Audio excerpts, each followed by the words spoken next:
Aujourd'hui, je vais partager avec vous 3 signes effrayants qui indiquent qu'une personne probablement ira en enfer. Mais il y a quelque chose d'absolument crucial que vous devez aussi savoir, et c'est ceci. L'un de ces signes est plus mortel que tous les autres mis ensemble. Et je veux voir si vous pouvez deviner lequel de ces signes est le plus puissant des 3, avant que je ne vous révèle la réponse. Premièrement, vous êtes obsédé par les choses de ce monde.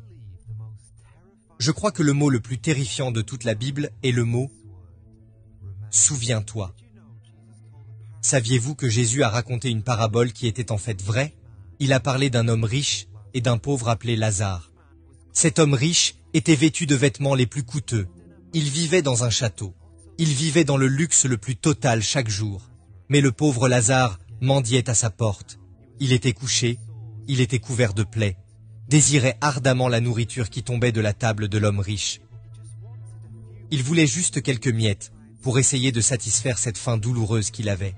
Mais finalement, les 2 hommes sont morts. L'homme riche est descendu en enfer, mais le pauvre Lazare est allé au ciel, parce qu'il aimait le Seigneur.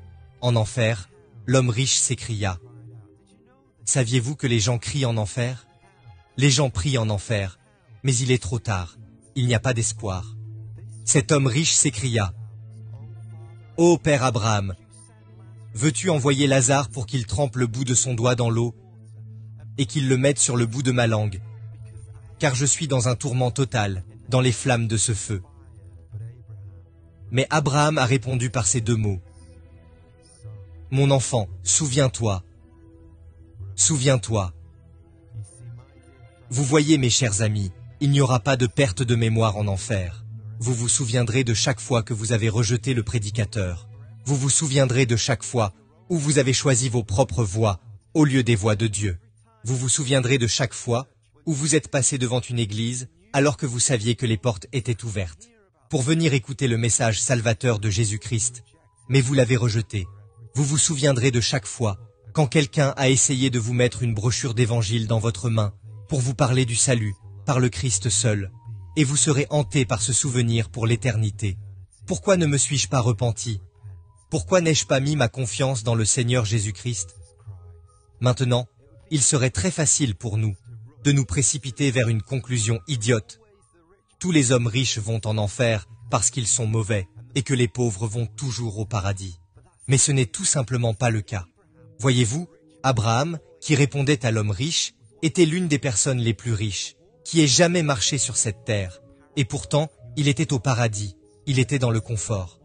Et je ne veux contrarier personne, mais il y aura aussi beaucoup de pauvres personnes qui finiront en enfer. Le fait est le suivant.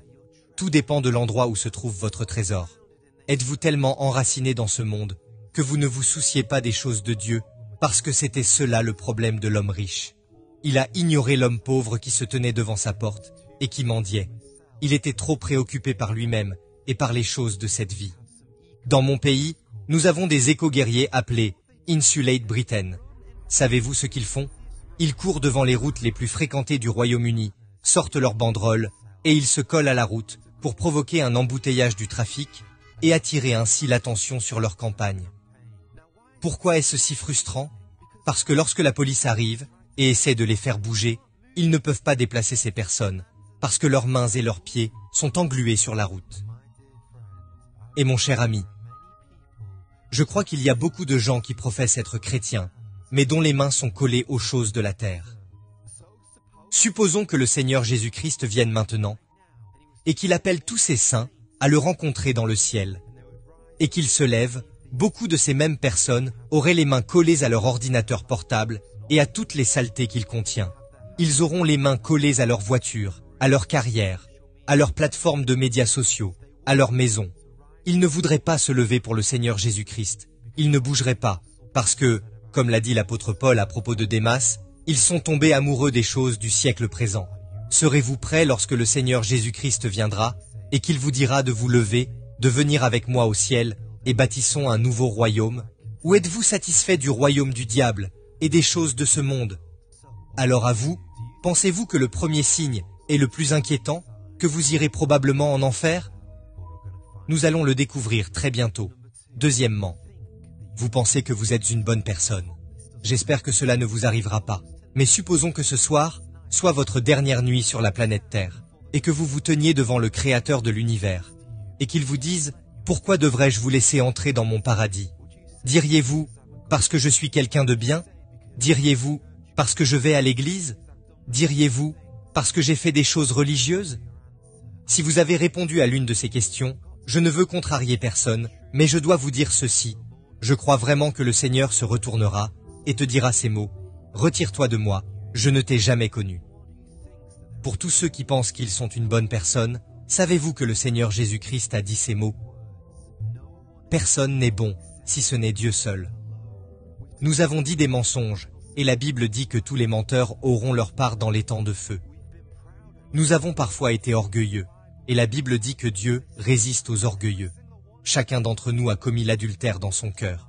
Nous avons regardé avec de mauvais désirs quelqu'un qui n'était pas notre mari ou notre femme.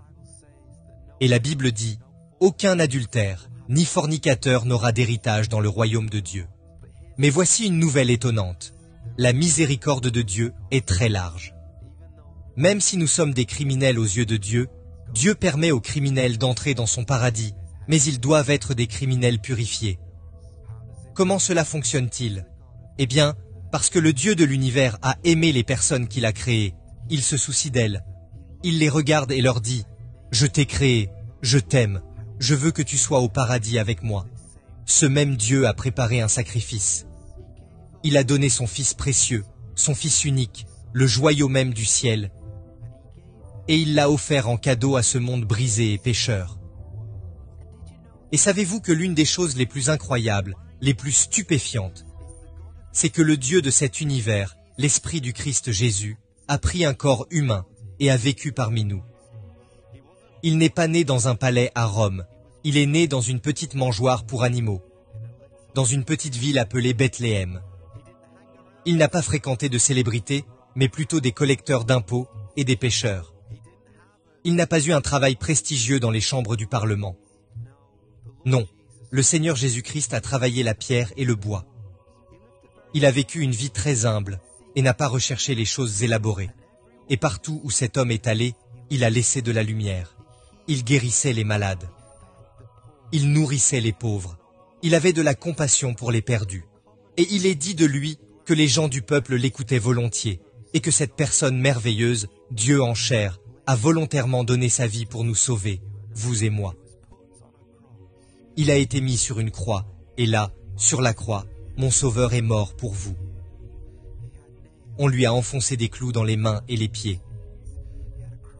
On lui a enfoncé une couronne d'épines dans le crâne.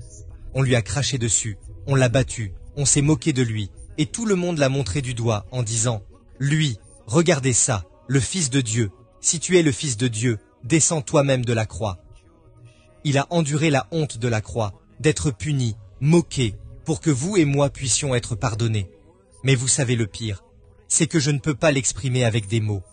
Mais il y avait ce sentiment que tout ce que nous avions fait de mal, tous nos mensonges, tous nos péchés, toutes les fois où nous avons juré, toutes les fois où nous avons été lascifs et orgueilleux, toute la violence du monde, a été à un moment donné pressée en un seul instant. Elle a été déposée, elle a été enfermée dans le corps du Christ. Et c'est là qu'il a été tourmenté, c'est là qu'il a été puni. Il a enduré la colère de Dieu, afin que vous et moi puissions être libérés, pardonnés et purifiés, parce que le sang de Jésus peut laver tous nos péchés. Une goutte peut laver le plus vil des pécheurs. Une goutte, une demi-goutte, peut rendre la personne la plus méchante, totalement propre aux yeux de Dieu. Pourquoi? Parce que le sang du Fils de Dieu est si précieux. Et mes chers amis, je dois vous demander maintenant, avez-vous confiance en ce sacrifice? Faites-vous confiance au seul Fils de Dieu, Jésus-Christ? Ou faites-vous confiance à vos propres bonnes œuvres? Avant de rendre son dernier souffle, Jésus-Christ a prononcé ces 3 mots. Tout est accompli. Que voulait-il dire par là? Il disait, le prix a été payé. J'ai donné un sacrifice, la porte est ouverte, et c'est une porte large de la miséricorde de Dieu. Et quiconque s'humiliera, quiconque se repentira, qui abandonnera ses vieilles habitudes, et qui cherchera le pardon de Dieu. Quiconque franchira cette grande porte, et entrera, trouvera la vie éternelle de l'autre côté. À vous donc. Pensez-vous que le numéro 2 est le signe le plus dangereux, que vous irez peut-être en enfer? Nous allons le découvrir dans un instant. Le troisième signe que vous irez peut-être en enfer, c'est qu'il n'y a pas de fruit dans votre vie. Jésus a un jour réprimandé les pharisiens et les sadducéens en disant « Déjà la cognée est mise à la racine des arbres. Tout arbre donc qui ne produit pas de bons fruits sera coupé et jeté au feu. » L'un des premiers sermons que j'ai écrits s'intitulait « Jésus et sa hache ». Vous savez, nous chantons souvent une chanson qui dit « Doux Jésus, doux et tendre ». Et je le crois vraiment. Le Seigneur Jésus-Christ est vraiment un sauveur doux et aimant. Mais n'oubliez jamais ceci. Il est aussi un homme avec lequel il ne faut jamais se frotter. Ce n'est pas pour rien que les démons tremblent lorsque vous prononcez le nom du Seigneur Jésus-Christ. Ce n'est pas pour rien que le diable est un ennemi vaincu. Ce n'est pas pour rien que le Seigneur Jésus-Christ est le seul que la mort n'a pas pu retenir. Il a vaincu la tombe parce qu'il y a de la puissance dans le nom du Seigneur Jésus-Christ. Cela peut choquer certains d'entre vous, mais Jésus-Christ a une hache, et cette hache est posée à la racine de l'arbre de votre vie. Et le Christ attend de voir si vous allez porter du fruit, parce que les arbres qui ne portent pas de fruits seront coupés et jetés au feu. Ok Joe, je comprends exactement ce que tu essaies de dire. Il suffit que je fasse plus de bonnes œuvres pour que Jésus ne coupe pas mon arbre. En fait, non. C'est l'erreur que les pharisiens et les sadducéens commettaient. Ils pensaient que s'ils pouvaient donner un spectacle extérieur, s'ils pouvaient fabriquer leurs propres bonnes œuvres, alors ils seraient acceptés par Dieu. Mais Dieu regarde à l'intérieur d'eux. Ils étaient comme des tombeaux blanchis. Il y avait de la mort et de l'iniquité à l'intérieur d'eux. Ce dont vous et moi avons besoin, c'est que le Saint-Esprit fasse un travail de régénération, où nous portons du fruit grâce à lui. Voyez-vous ? Quand un homme ou une femme met sa foi dans le Seigneur Jésus-Christ, le Saint-Esprit vient et habite dans ce vase d'argile. C'est une vérité étonnante. Le Dieu de l'univers vit à l'intérieur de nous. Et lorsqu'il vient, il ne nous laisse pas tels que nous étions. Il est impossible de rencontrer le Dieu vivant, d'avoir une rencontre avec le Dieu vivant et de traverser la vie sans changer. Non. Une fois que le Saint-Esprit est en vous, il vous convainc de péché. Il vous polit, vous conforme et vous débarrasse des aspérités de la vie pour vous faire ressembler davantage au Seigneur Jésus-Christ. Et avec le temps, vous porterez des fruits. Parce que le Saint-Esprit accomplit une œuvre de régénération à travers vous. D'accord, le fruit peut être petit parfois, le fruit peut être peu impressionnant, mais dans la vie d'un vrai croyant, il y aura toujours des fruits. Jésus-Christ a dit, « Vous les reconnaîtrez grâce à leurs fruits ». Et vous pouvez dire qu'il y a un croyant en face de vous parce qu'il portera les fruits du Saint-Esprit. Il sera sensible au péché, il désirera par-dessus tout connaître Jésus-Christ pour être plus proche de lui. Ils auront le désir d'en savoir plus sur la parole de Dieu. Ils auront plus de maîtrise de soi qu'ils n'en avaient dans leur vie antérieure. Et ô mon cher frère précieux, ma chère sœur précieuse, comme vous et moi avons besoin de crier à Dieu chaque jour en disant « Seigneur Dieu, aide-moi à porter des fruits. Permets au Saint-Esprit de faire ce travail en moi, de me façonner, de me modeler. Tu es le potier, et je suis l'argile. Fais quelque chose à travers moi. Car il ne s'agit pas d'une œuvre que nous pouvons inventer nous-mêmes. Nous avons besoin qu'il travaille à travers nous. Je vous demande donc encore une fois, quel est, à votre avis, parmi ces 3 signes, le signe le plus dangereux qu'une personne pourrait finir en enfer ? Eh bien, ce n'est pas le numéro 3, c'est en fait le numéro 2. En ce qui concerne le numéro 1 et 3, je veux que sérieusement, si ces signes sont présents dans votre vie, vraiment que vous priez sérieusement et que vous cherchiez la face du Seigneur. Vous pourriez ne pas être chrétien, mais je crois aussi que certains chrétiens se débattent avec ces choses. Mais le deuxième point n'est pas négociable. Si vous vous reposez sur vos propres bonnes œuvres, si vous vous reposez sur votre propre justice, vous n'arriverez pas au ciel, et vous pourriez finir en enfer. Car c'est par la grâce que vous êtes sauvés, par le moyen de la foi. Et cela ne vient pas de vous, c'est le don de Dieu. Ce n'est point par les œuvres, afin que personne ne se glorifie. Seul Jésus-Christ peut sauver un homme qui se noie. Vous pouvez vous reposer sur vos propres capacités de nageur, mais les torrents de l'océan finiront par vous emporter et vous entraîneront en enfer. Mais mes chers amis, il y a un sauveur qui tend la main et dit « Saisis-la, je te sauverai. Je suis un plus grand nageur que toi, et je vais t'emmener au paradis, au ciel, pour l'éternité. » Avez-vous pris sa main? Avez-vous fait confiance au Seigneur Jésus-Christ? Mais il y a une chose importante dont je n'ai pas parlé dans cette vidéo, et c'est ceci. À quoi ressemble vraiment l'enfer? Si vous voulez la réponse à cette question, regardez cette vidéo ici. Et si vous n'êtes pas encore abonné, et que vous trouvez ces vidéos utiles, pensez à vous abonner. Nous serions ravis de pouvoir compter sur votre amitié ici, à Off the Curb Ministries.